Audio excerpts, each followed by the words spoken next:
Good morning and welcome to New York Viewpoint. I'm Ken Rosato. Choosing a child care provider is one of the toughest decisions that parents ever have to make. And this morning we'll bring you a Brooklynite who was the winner of the National Child Care Providers Award. We'll also have with us the Bronx Community Pride Center that's proving to be a safe haven for gay and lesbian teens. But first, if your funds are a bit low, no need to miss out on all the summer fun. The City Parks Foundation works in over 750 New York City parks and reaches out to thousands of New Yorkers. And this summer, they are gearing up for 75 free performances in the 5 boroughs. Joining us in the studio from City Parks Foundation are David Ravel, the Executive Director, Danny G., the Dance Curator, and Jamal Barnes, who is the Artistic Director of Music Expressions. Well, welcome all of you and thank you for being here. First of all, how long has this been going on? It's our 20th anniversary this year. City Parks Foundation was founded 20 years ago, and we've been doing free programs in parks all across the city for all of those 2 decades. 20 years, and only a city, I would think, the size of New York could bring out real great talent and can afford to put on shows that everyone can come out and enjoy. Well, we raise a lot of money all year long so that we can put on these free performances for New Yorkers all summer long. Now, it's a big summer that's planned, so what do we expect? Well, we're going to have dance performances, theater performances, free concerts, also sports programs for kids, education programs, all for free in parks all over the city in all 5 boroughs. And Danny, what do you think the significance and the importance is that this contributes, if you will, to, say, underprivileged communities? Well, it gives us the opportunity to provide high-level arts and exposure to art to these communities. They may not have the chance or the funds or the means to see some of these programs in, say, proper theaters or what have you. So us going into their neighborhoods and exposing them to these amazing companies, and I think it's just a wonderful way for us to give back to the community. Any specific performances you're really excited about? I mean, I'm excited about all of them, of course, but there are some really heavy ones coming in. We have Dayton Contemporary Dance Company coming in from Ohio. It's their 40th anniversary season. They're also performing at Central Park Summer Stage. And we also have Morphosis, the Wheeldon Company. This is world-class ballet dancers performing at East River Park. And the director is a former principal dancer with New York City Ballet, and he's one of the world's most sought-after choreographers, Christopher Wheeldon. So to have that element in our citywide programs is just amazing. And of course, Jamal Barnes. And Jamal, you're participating in both the City Parks program and Summer Stage as well, right? I am. That's amazing. How long have you been part of them? I'm really excited about doing this. It's been a kind of a dream, and for a company of my size to be able to perform for City Parks Summer Stage. So this year, I've asked all my friends and family to come and join me. We're gearing up for an amazing show with live music and dance, and that we're bringing this kind of contemporary vaudeville feeling, and for everyone to come out and have fun. And there's something magical about, especially the alfresco shows outside, that summertime. There's such magic in New York in the summertime. The city really, I know it comes alive in the fall and the winter with the lights and all, but in the summertime, the city is just unlike any other place, I think. So how exciting is that as a performer to perform, have your troupe perform alfresco, if you will? Yes, yes. Well, it's great to be able to dance underneath the stars and to, dance out fully without any restrictions is one of the things that as a dancer one looks forward to.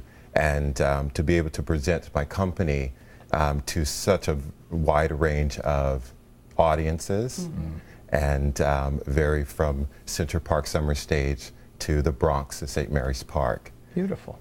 And Danny, now, David, excuse me, in tough economic times, how is it that you are thinking about expanding this to be a year-round event, if you will, year-round events? How is that possible? Yeah, well, we put on 1,200 free arts performances in parks over the course of a year. That actually makes us the largest arts organization in New York. Nobody puts on more performances than we do. And we raise money all year long to make it possible. It's just what we do as an organization. And I think you're right, in tough economic times, these programs are going to become even more important to people. And for the programs that we've already had during the summer, we've seen attendance 20-25% higher than we ever have before. So obviously it means a lot to a lot of people. And do you think that's because New York is such a center of the arts that you have so many people who are exposed to it already and can't get enough of it? So if it means digging in and they only have $4 in the pockets, they're going to donate to something like this. Yeah, one of the reasons we started these programs is not just for the people who come out to see it, but also for the companies. Jamal was talking about how much it meant for him, but for the theater companies, for the musicians, for the dancers that we present, a lot of them are looking to reach new audiences, perform in new neighborhoods, and take their audience to another level. And that's one of the things that they can do through our festivals. Now, Danny, you danced with Alvin Ailey. I did. And what's the process in choosing selections? Well, frankly, because I did dance for a while with Alvin Ailey, and in fact, my first exposure to summer stage was dancing on summer stage with Alvin Ailey. Oh my gosh. Back in the 90s. But in any case. Way back in the 90s. Way back. But so actually a lot of these companies I'm already familiar with because either I've danced with them at Alvin Ailey and they've gone on to start their own companies, or just in my travels on festivals with other dance companies. But also too, I get a lot of submissions from companies around the world, around the country, and I go to a lot of performances obviously, and I go to rehearsals if I can't make a performance. And really I just look for, and it can be an emerging company, but I just look for really high quality performers, companies with a message that are saying something positive, and just something I feel will relate to the neighborhood, mostly, but sometimes just to give them something new and challenging. And also, Jamal, how important is a foundation like this to a dance troupe such as yours? Well, my work is, my dance company is kind of about the human condition. And so this performance that I'm doing, both at Central Park and Summer Stage, and at St. Mary's Park, the Bronx.